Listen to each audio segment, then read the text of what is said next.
right, well, hello everyone, and welcome to a very somber event coming up on the anniversary of the 24th of February, 2022, Russian invasion of Ukraine. We're really honored today to have Volodymyr Dubovyk. Yes. To speak to us. Volodymyr is an associate professor of international relations from Odesa and lived in Western Ukraine for most of the last year, and then has been at Tufts in Boston as a visiting professor since October. And his Twitter feed, if you take a look, he's been very busy, especially in recent days, giving a lot of information to audiences like ours here at the University of Texas at Austin to make sure we can all be informed and reflective as scholars and students to understand this situation we find ourselves in the world. So our very gracious welcome, and unfortunate for the title and the topic today, the longest year, taking stock of Russia's war on Ukraine. In order to maintain the queue for Q&A, what I'd like to do is ask you if and when you have a question, please send me, Rachel Wellhausen, a message in the chat. I will add you to the list, and I will indicate to you when we get to Q&A at the end where you are on the list. And then when you ask a question, I'll ask you to turn on your microphone and camera. With that, please, Volodymyr, thank you so much, and take it away. Thank you so much, Rachel. Let me also thank everyone who was involved in putting this talk together, and from a bunch of organizations, as far as I understand, within UT Austin. And it was a very nice year that I had in Austin myself on a Fulbright some time ago. It was 2016, 2017. When I had been in Austin for a Fulbright, and I was having this double affiliation with UT Austin and also St. Edward's University. And at that point of time, I did actually deliver a course on Ukraine, and I had 22 students, and it was a great course and good experience for me. But of course, at that point of time, no one thought about what would happen in 2022. And what is happening, of course, is a continuous massive Russian invasion into Ukraine. If nothing is changing in that respect in the war, in the sense that Russia is not showing any signs of backing off or stopping the war or slowing down the war. We actually have Putin speaking the other day, doubling down on this invasion and basically mentioning that Russia will continue fighting this war. And the war itself is a major event in international relations, of course, because you didn't have any similar type of wars for a long time. It's a huge war. It's one big military on another big military. It's two big countries fighting each other. It's an interstate war. Full-scale war. It's really all kind of weapons being used, well, with exception of weapons of mass destruction so far. But Ukraine is the largest country in Europe if you don't count Russia. If you count Russia, it's the second largest in Europe. It's a reasonably big country, so it's a big war. Russia is, of course, waging this war, using all sorts of narratives and explaining and trying to explain what they're doing and justify their actions. I don't think they're justifiable, and to me, they're really unjustifiable. Just the other day, again, Putin said, we're not attacking anyone. We didn't start the war. It's really something bizarre for the older generation. It brings me back the memory of the song by Billy Joel. We didn't start the fire. It was always burning. But yeah, I don't know. Maybe it was some fire burning in the head or in the mind and the soul of Mr. Putin, if there is such thing as heart or soul. For Vladimir Putin, but he really was obsessed with Ukraine for all the time that he was in charge of Russia. He really was very serious about denying the very fact of existence of Ukrainian people in a bunch of his presentations, public statements, and also his article and other statements he said over years. that there is no such thing as Ukraine. It's just some kind of historic aberration, some kind of mistake. You need to correct it somehow by force. There is no such thing as Ukrainian people, and so on. So basically, when you see what Russian troops are doing in Ukraine, you shouldn't be surprised. If you listen carefully to that kind of rhetorics, one shouldn't be surprised because it's really a war to annihilate Ukraine, to really do away with Ukrainian nation state and nation. And that's where you have it. That's where you have war crimes. That's where you have massive war crimes. That's where you have hate for everything Ukrainian. So it's not just the war of military and military. That will be more understandable, but it's also a war of Russian military against Ukrainian civilians. Pretty much most of it, actually, the most of the war, most of the victims are actually the civilians, and also it's a war on everything Ukrainian. For instance, if on Russian occupied lands, not only they go after people who are Ukrainian patriots who like their country, and those could be, I don't know, engineers, teachers, who have you, and then also they burn Ukrainian books. They also bring Russian teachers from Russia into Ukraine to teach in the Ukrainian schools in occupied lands, because Ukrainian teachers there often refuse to collaborate. So it's really something that has been there in a cultural sense. So it's much broader than just military hostilities. It's really a bigger war trying to erase Ukraine from a map. And that's nothing new, frankly. If you look at the history of Ukraine-Russia relations, it's always been a lot of blood and hostility. I need to underline this and emphasize on this and make focus on this, because a lot of times people would say, I would hear, I don't know what's going on. Those two brotherly nations been getting along for so long, and now all of a sudden they're just killing each other. Well, if you subscribe to that point of view, you're just wrong, because they were never getting along. I mean, for centuries, it's been a very complicated, very tense, very difficult relationship. We can remember all sorts of things. We can remember 1708, for instance, when Russian troops in the middle of so-called Northern War moved into Baturian city in central Ukraine and did a massacre to the population there, killing thousands of women and children, because all the men actually left the city by that point of time to fight against Russia with Swedish troops. Fast forward to second half of 19th century, there's a bunch of laws against everything Ukrainian culture. So even if you perform a song in Ukrainian, for instance, in Ukraine, you can be arrested for that and put into jail. Then fast forward to 1932, 1933, you have Holodomor, you have this great Ukrainian famine where you have people killed, Ukrainian farmers deliberately so, in a man-made famine. Numbers are disputed because there's not enough archives and everything. But from 3.54 million, some people say as much as 6 to 7 million people being killed. So, and it goes on and on and on. So it's never been a brotherly relations. Yes, two countries are predominantly Christian Orthodox. Yes, there is some cultural, not affinity, but closeness, proximity. Yes, our roots are in the Kievan Rus. We are Eastern Slavic nations, but that's it. We are distinct cultures, and we are separate people there. And Putin has never been fine with that. The very fact of having Ukraine next door to Russia, being independent, sovereign, viable, democratic, was already in itself a problem, an irritant, major challenge for Putin.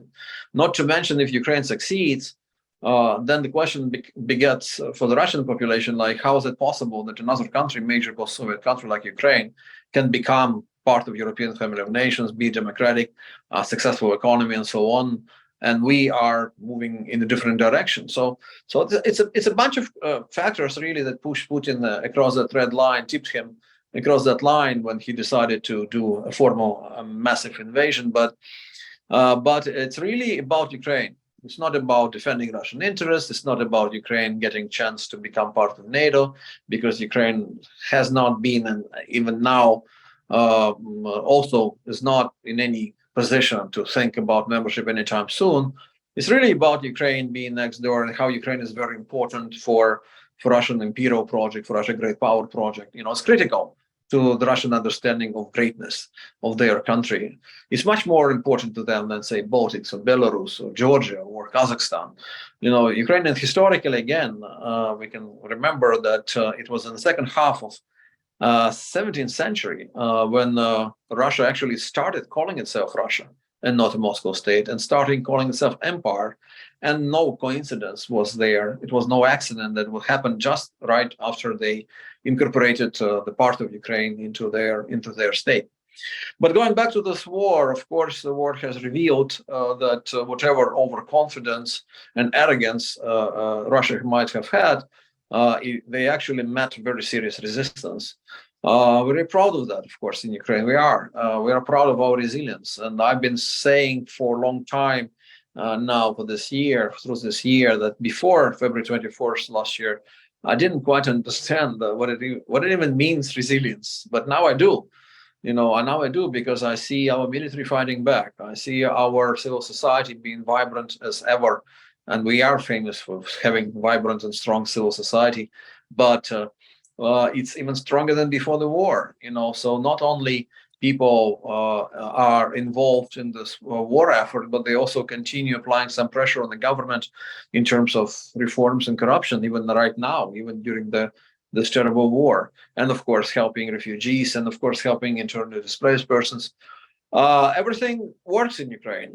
This discussion actually between August of 21 and February 22, like could Ukraine become another Afghanistan? Because what we saw in the end of 2021, we saw Afghanistan unraveling with American troops withdrawing, and people were saying, well, Ukraine is next. It's another client that will be thrown under the bus, and they wouldn't stand a day without direct American support. But that didn't happen. On the contrary, if Afghani President Ashraf Ghani just jumped on a plane and left, Zelensky decided to do something else entirely. He stayed and presided over fighting back over this war effort. The military did not unravel under strikes of very strong enemy, and in fact, actually been quite successful last year, as you know. First, defending Kiev, and forcing Russians to withdraw from Kiev-Chernihiv region, then being able to liberate a huge chunk of Kharkiv region, and then, of course, forcing Russians to retreat from Kherson in the south. So quite different situation there. Ukraine is not a failed state. It's something quite opposite to it. And I must admit, that is even to some kind of a surprise, probably for many of us, that we have such a strong, state capacity and an ability to provide good governance under such dire and difficult circumstances. Because frankly, we Ukrainians have been very critical of the government most of the time, and we would point to certain cases of corruption and incompetence and lack of transparency in public life and so on. But the government is there, it's working. It's actually working. I only half-jokingly say it in my talks these days. I think better than before February 24th. They feel the responsibility, and that's why they probably even work better than they used to. And everything works in Ukraine. I mean, look at the resilience, and every walk of life is there. You have trains running on time with missiles flying, and railways often bombed. You have medical personnel showing up and doing surgery, even when there's no electricity, and they use backup generators to do complicated surgery on people. You have everyone doing that. You have professors like myself doing classes. We've done online classes for the entire last year. I've done 2 classes in the spring last year. I've done 2 online classes in the fall last year.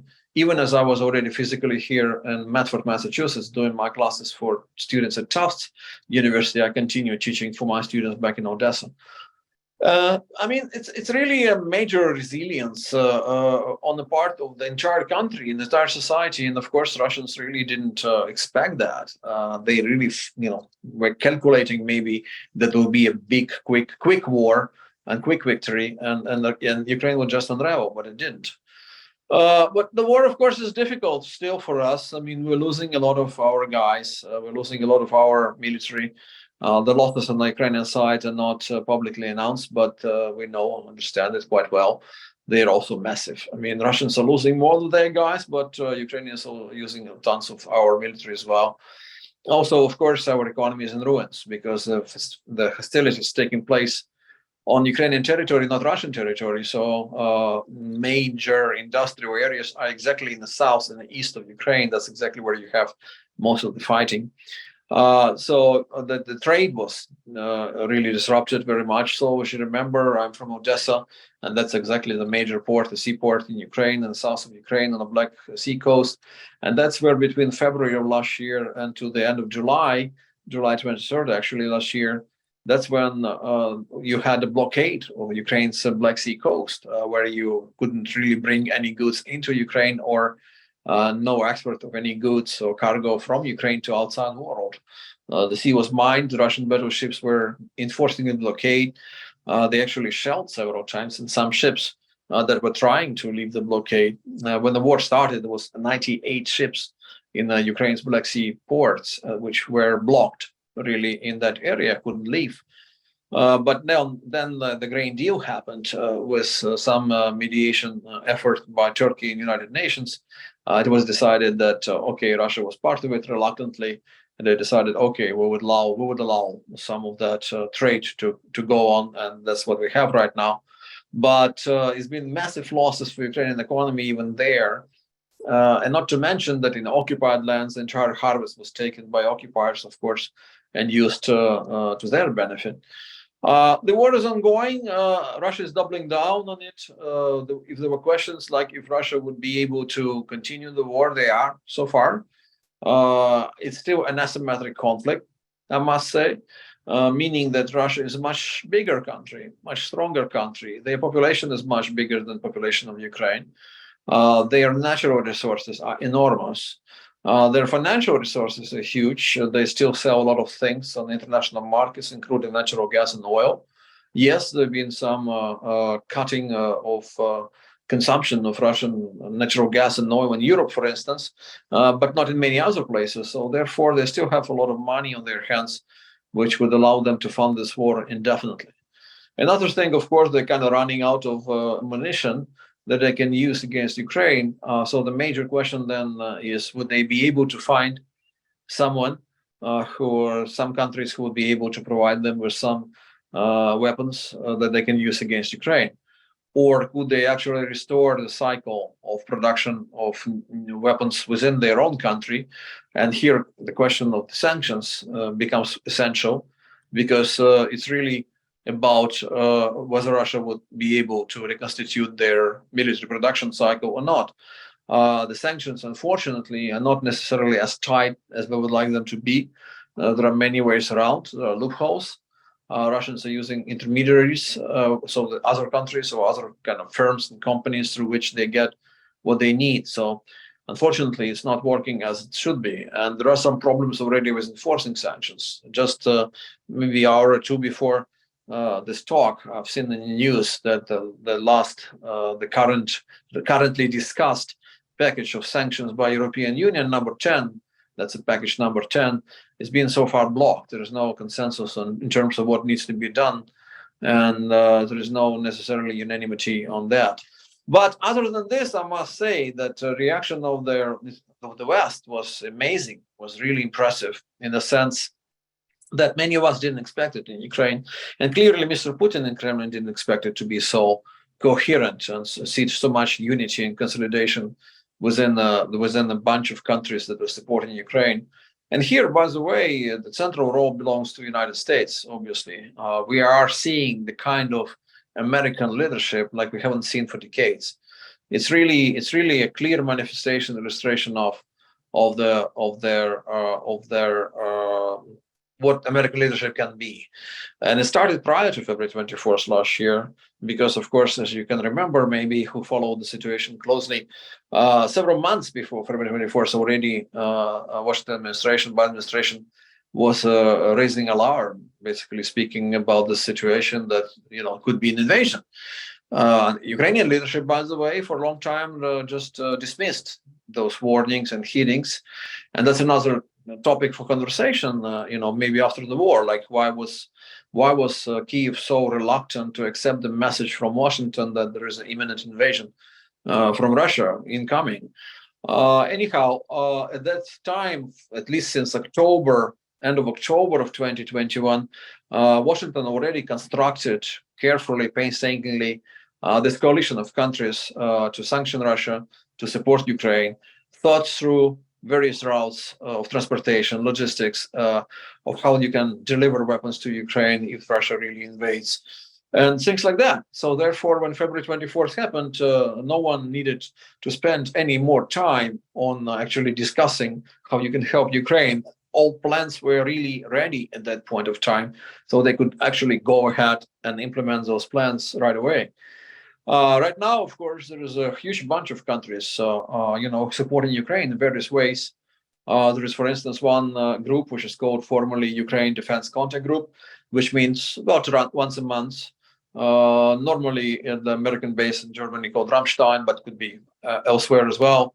There have been 9 meetings, if I'm not mistaken, already by now, and it's 50 or 50 plus countries normally. So it doesn't mean that all of them really provide Ukraine with massive assistance, but many of them do.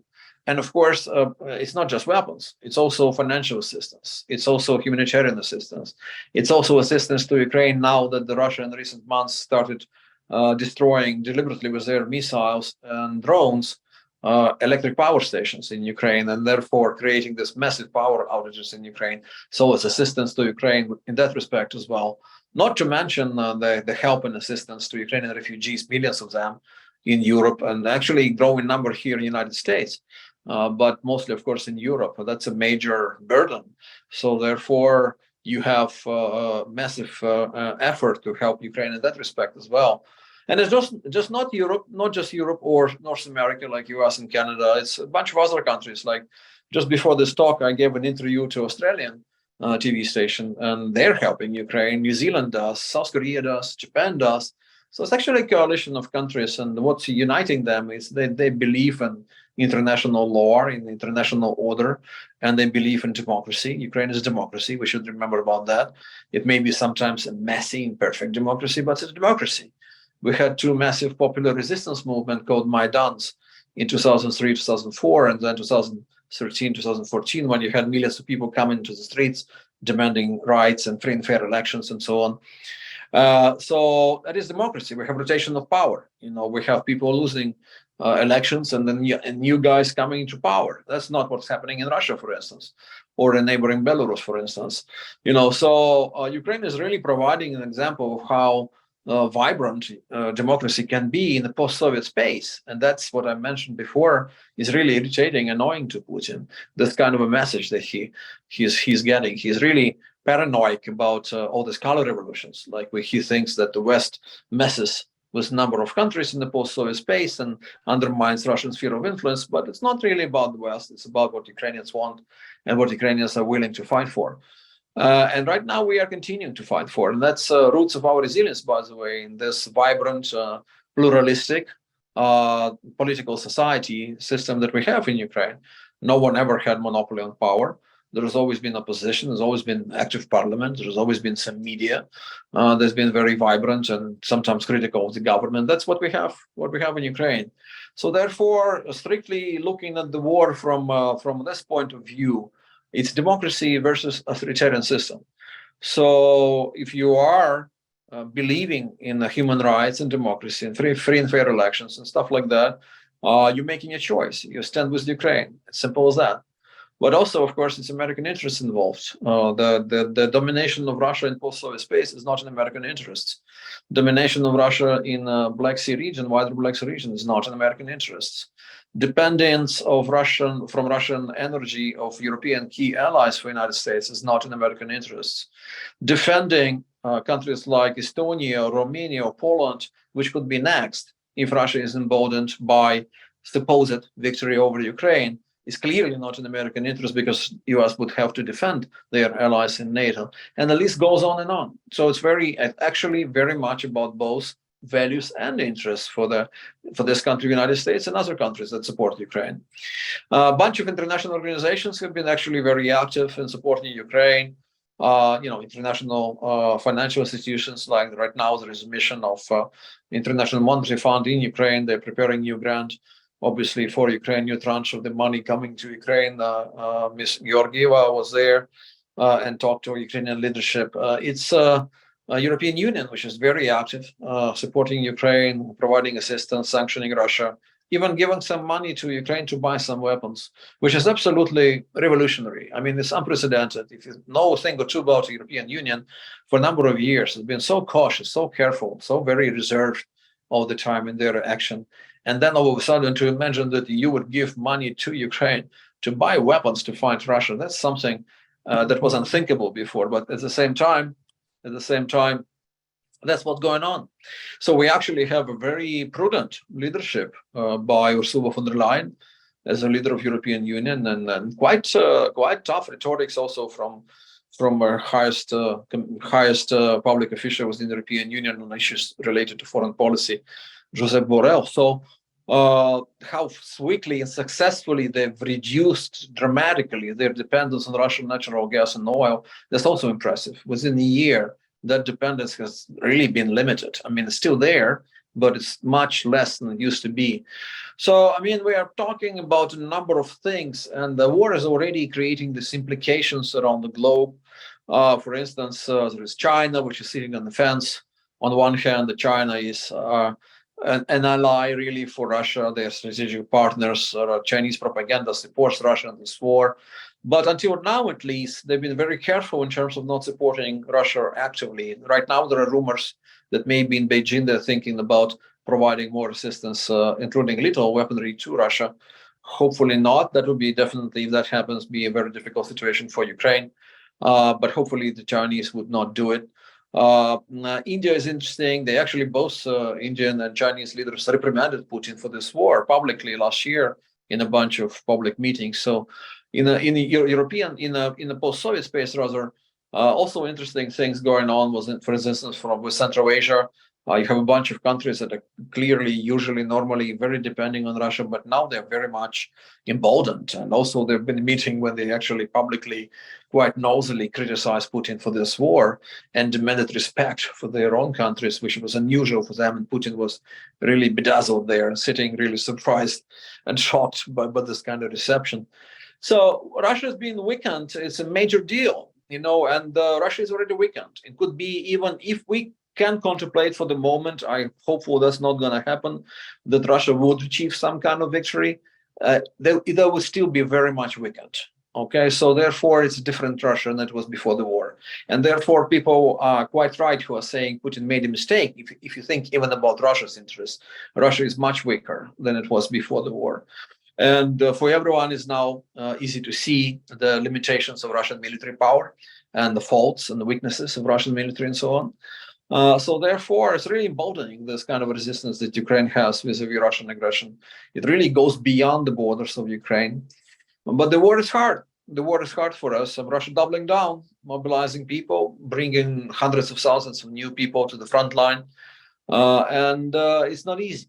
Next several months will be decisive for Ukraine, obviously. And we'll see what's going to happen. Would Russia be actually able to launch some kind of pull out some kind of a major offensive?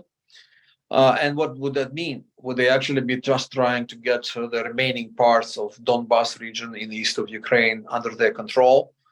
Or would they actually try to grab more land in different other parts of Ukraine or not?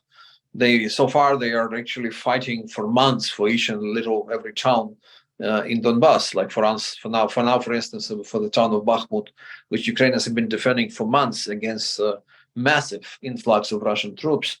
So that's what you have there in Ukraine right now. And Ukraine is also contemplating some counteroffensive because, as I mentioned, we've been successful in liberating some of our land in last year. So we're hopeful that we'll be able to liberate more land. The formally position of the government, rhetorics of the government, and supported by public, is that Ukraine should be liberating all of those occupied lands, including Crimea and Donbas. And of course, people are emboldened by successes of Ukrainian military last year. But can we do it within what time limits, time frames, and by what cost? That's an open question, because of course there is this bar which is set quite high. We want to liberate all Ukraine's occupied lands, but can we actually do it even with the best assistance, massive assistance given by the West? And also, of course, would that assistance given by the West be indefinite? unlimited? That's another question. There have been already discussions here and there in Europe and also in this country, the United States, like, should we continue supporting Ukraine? To what end? At what scale? There is one segment of one of the major political parties here in this country, which is questioning the entire logic of continuous support to Ukraine, basically saying, no, we shouldn't send tens of millions of dollars to Ukraine for this war. So far, they're not the ones who are determining the policy, but things might change within the Congress, within the House, as one of the chambers of the Congress. And of course, there are elections within 2 years. In 2024, they might change that as well. So for now, there is a lot of public support for Ukraine in this country, the US. I can actually verify that by my own experience. And we're talking to the people in the streets and often meeting people, and they would ask where you're from, and I say Ukraine. And it's overwhelming outpour of support every time that I would mention I'm from Ukraine, from just average people in the streets, like working in the shops or riding a car or something like that. So, but can this effort be sustained on such a level of assistance like it's been in the first year of this war? That's an open question, because people might get tired. People might say, well, this war is so long, so expensive. Why don't we try and push Ukraine instead to some kind of a peace deal with Russia and not support Ukrainians attempting to liberate all of their land? It might be even more of that mood in Europe. But for now, the coalition of pro-Ukrainian countries is standing firm, and people are hearing, and the people heard this, this wake-up call, the Russian aggression. They understand that they couldn't stand. It could not stand without a proper response, because it would be a major affront to the international order. It would be emboldening dictators and belligerent aggressors around the globe who are watching now closely, and they are they'll be more than willing to use it as a precedent if Russia would be allowed to get away with it. So therefore, I think for the benefit of our country, my people, of Ukrainian people, and also for the benefit of the entire region where Ukraine is situated, and broader and beyond of the entire world, it's very important, I think, for us not to lose this war, for Ukraine to be able to, to withstand this attack, and for Russia to be taught a lesson in a way that you could not just launch this completely unprovoked massive invasion into neighboring countries on completely fabricated pretexts and get away with it. No, that should be receiving a major blowback, and that's what's happening in the first year of the war. And of course, we're paying the high price. Ukrainians are, but at the same time, it doesn't mean that we are willing or considering or contemplating any kind of capitulation or surrender. The spirit is very high within the entire Ukrainian nation, and this will continue to fight for the freedom of Ukrainian people. Thank you so much.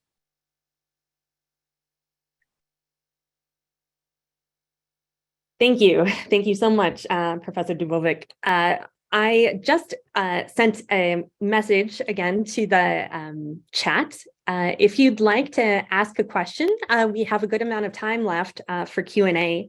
If you send me a message back, I can add you to the queue. Maybe I'll take the prerogative to ask a first question. You were commenting on the sanctioning coalition and then loopholes that have emerged. One thing that folks have been talking about is the extent to which things like consumer backlash or the behavior pressures on multinational corporations can, have effects on the Russian economy. Do you see a future, or how do you see the kind of economic forces, whether through sanctions or through actual legal sanctions or pressure? Do you see them as consequential in affecting Russia going forward, or in having, or is it temporary? Well, I think that sanctions should run their course. I mean, they should really be biting Russian economy slowly, maybe gradually, maybe in time. Russian economy is big. They have major resources and reserves and stabilization funds and everything. So therefore, they can use it now. and survives through the difficult times of pressure against their economy because of their aggression. But they're not indefinite. And of course, there is a limit to durability of Russian economy. And therefore, sanctions should continue, of course, and maybe even being hardened. And as I said, the loopholes or ways around sanctions should be addressed and better be prevented from happening in the future. For instance, if someone provides little assistance to Ukraine, to Russia, sending weapons to Russia, that of course should be actually addressed through proper sanctions enforcement mechanism. But at the same time, I think the sanctions are working, because without sanctions, Russia would be even freer, even have more money, more cash on hand to use against Ukraine. So the sanctions haven't been successful in a way that they haven't stopped Russia from continuing aggression against Ukraine, didn't hold their aggression. But they need to be used. Not to mention that there is a moral dimension to sanctions. Many Western countries are limited in what they can do to punish Russia. I mean, obviously, they're not willing to enter the war. The highest priority of all for the Western countries is not to get in direct confrontation with Russia. So therefore, what can you do? You can support Ukraine, and also you can punish Russia. How you can punish Russia? You can actually imply sanctions. So it becomes almost irrelevant whether they're working or not, because they need to be in place, because they need to be a punishment for what Russia is doing. Thank you. There's quite a queue growing. Folks are writing some excellent questions in here. Okay. I'm going to encourage folks to actually ask their question out loud. If you could turn on your camera and ask your question. First on the list is Zigrid Martinez. Hi. First off, thank you so much for taking the time to have this Q&A. One of my questions was in regards to my class. I'm taking Russian studies, and one of the things we've talked about is the escalate to de-escalate strategy. As far as Russia using threats such as nuclear weapons, how likely do you think it would be for Ukraine to get back Crimea in regards to Russia putting a lot of threat with nuclear war? Right. Thank you so much. That's an interesting question. Obviously, it's a very important one. It's a key one. So I should say that we are, of course, aware of this threat, and our Western allies are aware as well, because Putin is ultimately always threatening everyone with nuclear weapons, and he's been mentioning this a number of times. A few months ago in the West, people were really terrified with maybe them Russians indeed using nuclear weapons. But right now there is different mood. Analysis over several last months have been led to consensus among the experts that Russia would probably not do it for several reasons. First of all, even they use technical nuclear weapons against Ukrainian troops on the battleground, that wouldn't necessarily allow them to win the war, because the war will continue. Ukrainian military will continue to push for liberation of Ukrainian land. So it wouldn't necessarily give them the major battleground advantage. Second of all, that would really jeopardize the rest of the wars against them. For instance, they have some sympathy at the so-called global South, where people often have anti-imperialistic, anti-American feelings, going back to the time of Cold War. But if Russia uses nuclear weapons, any remaining kind of sympathy for Russia would disappear. And the big countries of Asia, India and China, their leaders spoke up publicly against the use of any weapons of mass destruction by anyone in this war. But therefore, maybe Russians wouldn't do it. And also Americans, communicated to Russian leadership about maybe the implications and the consequences if Russians use weapons of mass destruction against Ukraine, including the possible conventional strike by NATO forces against the Russian forces in Ukraine. So God forbid we go there, because it's going to be a very difficult moment there, and there could be major escalation there. But for now, it's been successful in terms of avoiding major escalation. The West and this administration, Biden administration, have been trying to not provoke Russian escalation. Therefore, they often offer some weapons to Ukraine after very careful, long, protracted discussion within the White House, and very gradually pushing red lines. Like a year ago, some weapons were not considered even to be sent to Ukraine, but then later on they were sent to Ukraine. And normally it's incremental little steps. You would send certain type of weapon to Ukraine and then see how Russia reacts. If there is no escalation, then you contemplate maybe sending more, something like that. So of course, in Ukraine, we would like to get more weapons and quickly, obviously, because we are in such a difficult situation in this war. But at the same time, we understand, experts like myself, we understand the logic of how Biden is doing this. So I think Russia might still escalate. Yeah, if they're really cornered, if they really see no way out, if they're really facing some defeat, there will be a chance, a realistic one, a feasible one, of them escalating and maybe using some of those weapons of mass destruction. It's not just nuclear, could be biological, could be bacteriological, but I hope we wouldn't get there. Thank you. Thank you. Excellent. Why don't we take 2 questions together? We have Sure. Gabby Griffey and then Scott Ellis. Gabby first. Yeah, so thank you again for giving this presentation. It's been really informative and good to listen to. My question was just regarding NATO and relations with just other countries in general. How do you think that NATO has expanded, if it has, or it will expand after the war? And what kind of effect do you think the outcomes of the war can have on that expansion? Okay. Excellent. And Scott Ellis, please. Hi, Professor. My question was, how do you see the war ending with some kind of negotiated settlement? And does Ukraine's political leadership even have the ability to settle if it doesn't include Crimea or all the lands that have been taken in the last year? Okay. Yeah. So you would want me to address those 2 questions now, Rachel? Yes, and then we Okay. have a few more rounds to go. So Okay, good. All right. So on Gabby's question on NATO, well, NATO has been really resilient in this conflict. Of course, as I mentioned, first of all, NATO made it quite clear early in the war that they're not going to intervene in the war, interfere or send troops or anything like that, become party to the conflict.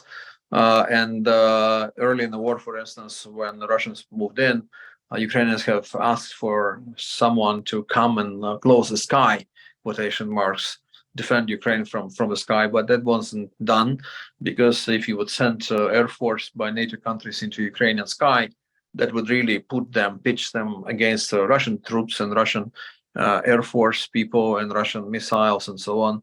So that would be a dramatic escalation and one step towards direct confrontation with Russia. So that wasn't done and would not be done. But also, NATO at the same time has done a lot of things to address the security of the countries members on the eastern flank. Running from Baltics, Lithuania, Latvia, Estonia, and all the way south to Romania and Turkey.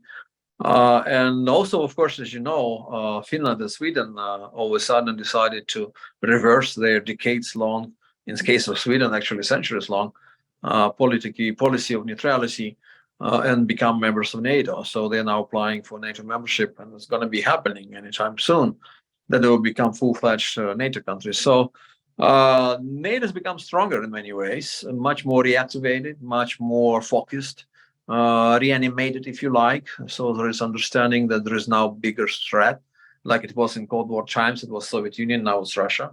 It's a real threat. It's meaningful. It's not just to Ukraine. It's actually to a bunch of other countries. First of all, of course, countries of Eastern Europe, most of them at least, are absolutely convinced that if Russia successfully deals with Ukraine and overcoming Ukrainian resistance, they will be next. So therefore, to them, supporting Ukraine is not just a matter of values, but also of interest and self-preservation. They understand that longer Ukrainians actually slow down and delay Russian advance, the bigger chances is for them to not be attacked. So in general, I think NATO is in an interesting position. Would NATO be expanding anytime soon at the expense of any other countries? We'll see, probably not. Ukraine would continue working on its membership. It's not going to happen anytime soon, but we think that belonging to this collective security arrangement and system for Ukraine is going to be very useful if we can do it And also in our constitution now we have special amendments that dictate to Ukraine that membership in EU and NATO would be a priority. So we have to follow those amendments from our constitution. On Scott's question, I don't know how we're going to end the war and when. There are so many variables and unknowns there. So actually these days, if someone says, all right, I know exactly what's going to happen in the coming months, that's exactly where I stop reading this article. I'll stop listening to this person because no one knows. There is a lot of unknowns and variables there. But ideally, of course, the war should end at the table of negotiations. But it might not be that we can reach some kind of peace agreement. It could be some kind of pause in the war. It could be some kind of armistice or ceasefire and then continuation of hostilities. That is exactly what we're afraid in Ukraine of. If they would do say okay to their premature, half-baked peace deal, that Russia would just use time to regroup, get more forces, get more weapons, and continue with aggression. To just cease fighting for Ukraine is unthinkable, because Russians would just move forward deeper into Ukraine. So therefore, for us, it's an only option. It's a very hard option, but its only option is to try and search and seek some kind of defeat for Russia. But of course, there are all different types and sorts of defeat. We're not talking about Ukrainian troops marching in the victory parade in the Red Square in Moscow, obviously, but we're talking about weakening Russia to the extent that they cannot be a threat, immediate threat to the neighbors. And actually, that's how Secretary of Defense Lloyd Austin put it in his own words last spring, that for the objective is to weaken Russia to the extent that it would cease to be a threat to Ukraine and other countries in the region. So how it will end, we don't know. Would be a durable peace or not, we don't know. We try to liberate as much as our land as we have a chance. And if we can't, if it's just too difficult for us to do it, if we continue losing our guys without advancing on the battleground, then we will reassess the situation. Right now, both sides, Russia and Ukraine, believe that hostilities might bring them positive results in this war, and therefore we're not nowhere close to the negotiations. Excellent. We have a lot of great thoughts on the list, big questions that are unfortunately not fully answerable. Maybe, how about I'll take a whole chunk of questions in a row, and then we can see how to pull things together. So right. How about Jessica Snyder first, and then Natalie Anderson. Jessica? Hello. Thank you so much for being here. I was wondering more on like the Russia domestic sphere. Understandably, there's a lot of propaganda and stuff domestically, and a lot of misinformation and disinformation. But do you see the war in Ukraine as perhaps pushing the Russian people to the edge domestically, and maybe bringing about regime change sooner than previously expected? Or do you think that the Russian domestic sort of propaganda grip is so tight that the war doesn't really influence them in the same way that it does other countries' perception of the Russian government? Okay, great question. Natalie Anderson. So I was wondering, Russia recently suspended its nuclear arms treaty with the United States. I wonder what implications that might have on American involvement in the war. Yeah, okay, that's a good question. Okay, so on Jessica's question, unfortunately, we're not seeing much of a change in attitude by Russians towards the war. Some public opinion polls actually suggest that they're cooling down. They're not enthusiastic about the war, but many Russians are still apparently really believing propaganda, and they really believe now that NATO and Ukraine are out there to destroy Russia, defeat Russia, humiliate Russia. Therefore, we need to fight back. We even didn't start the war, Putin said. We are defending our interests. It's a fair fight for us. It's patriotic. We need to defend our country. They're going to destroy the country otherwise. And unfortunately, a lot of people believe this. So the war hasn't been that hard for Russia. that the people would be desperate or maybe go hungry or anything. Therefore, there's no domestic political force really that would push for regime change. I think that Putin is right now is firmly in control, but that might change at some point of time if they continue to lose the fight and maybe continue to lose the fighters and soldiers, or sanctions would be actually eating more into their economy. Things like that might change, or for instance, they might get less of a benefit and profit from selling their energy resources on the international market. But for now, I think that it's really been an entrenchment of their government and really been some sort of a resilience rather on Ukrainian side, on Russian side this time around, not just on Ukrainian. They're doubling down. On START treaty, yes, that's the only treaty which really controls strategic arms situation and correlation of forces between Russia and US. So that's unfortunate. But at the same time, we should remember that Russia has been cheating a lot on START, and Washington has been pointing to this for years now. So it's more of a symbolic gesture, really, in terms of what it leads to, what it means for the strategic arms control situation in the world. We'll see. Maybe Russia would reconsider. Well, right now they actually said they're not withdrawing from START. They are freezing, the pausing their participation in the START treaty. START, of course, being Strategic Arms Reduction Treaty. So we'll see where it leads. But of course, there is right now so much of a hostility and tension in U.S.-Russian relations, so it's only understandable that it gets into this realm of strategic arms. But Biden administration has tried to keep it under some kind of control, to have some predictability in this area. The first thing they did when Biden became president, they reached out to Russia and they actually extended START. But right now Russia says that they're kind of pausing their participation in the agreement. It's more of a rhetorical gesture, another attempt to weaken everyone in the West or sow fear in Western capitals like Russia's really playing with this nuclear blackmail.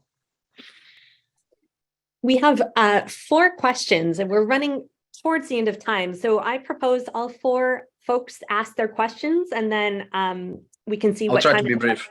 for Yeah. general comments. Great. Okay. Paris Patel, please. Yeah, so thanks for presenting today, but my question was, given India's purchase of Russian energy despite Western condemnation, how do you think that would affect India-Ukraine relations moving forward? Thanks. Okay. Naisha Singh. Hi, I wanted to ask, do you think that financial support from Norway will impact the course of the war, like financial support from Norway to Ukraine? Okay. Matthew Kirkwood. Professor, thanks so much. I just wanted to ask about kind of legal work and the war in Ukraine. I wanted to ask what you thought about how you think court cases brought up against Russia and like courts or arbitration courts like the PCC and the ICJ will affect the course of the war, if you think like those diplomatic and economic moves will lead to any like bigger success for Ukraine. Okay. And Bradley Woodworth. Hi, thank you for taking my question. Greetings from New Haven, Connecticut. I have a question about what you think the impact of the war will have on the population of Odessa after the war. Odessa has a different history from many of the cities in Ukraine. It's a history, of course, influenced by empire, and one that was very Russophone. In fact, one of the greatest Russian writers of the 20th century, the first half of the 20th century, is from Odessa, Isaac Babel. So I understand many people are already moving away from Russian, but what do you see culturally happening in the city after the war? Right. Well, it's a great bunch of questions. I'll be trying to be brief. On India's role, of course, we are not happy about seeing India buying so much Russian oil and everything, and actually standing often on the sidelines and sitting on the fence and not criticizing or distancing from Russia, broadly speaking. But at the same time, we also appreciate India not providing any material support to Russia, and also making some statements about how this war is a bad idea. Like last year, Mr. Modi said on a number of occasions, once publicly, that I told you, Mr. Putin, he said, I quote, on a telephone conversations we had before, this war is a bad idea. So you better, do away with it. Well, so it was something. I mean, India is really balancing, and we can understand that there's a lot of pressure also from Washington on Delhi to maybe take a more straightforward position on this war. But at the same time, India has been really in difficult situation, been buying for decades Russian military weapons and so on. So therefore, a lot of maneuvering. I think there is a future for Indian-Ukrainian relations after the war. On support from Norway, we really appreciate the support. That's a huge amount of money is going to be given to Ukraine. It's not going to by itself decide the future of the war, in fact, fate of destiny of this war, the outcome of this war, because other countries are also providing a lot of assistance. It's dwarfed. Norwegian assistance is dwarfed by the general, aggregated assistance to Ukraine. Because U.S. has been given something like above $100 billion, and the European Union is more or less the same amount of money. But any particular country which is, for whatever reason, is coming up with this idea of supporting Ukraine, of course, we are really grateful. And Norway is no exception. Norway is very much active, loyal member of NATO. They also have a border with Russia, and they're nervous about it. Russian preparations in the northern seas and in the Arctic region where there is tension as well. So therefore, of course, the Norwegians are really in the front lines of supporting Ukraine. In terms of legal, situation, in terms of war crimes that Russia has committed in Ukraine, of course, it's very important to document them, as many as we can.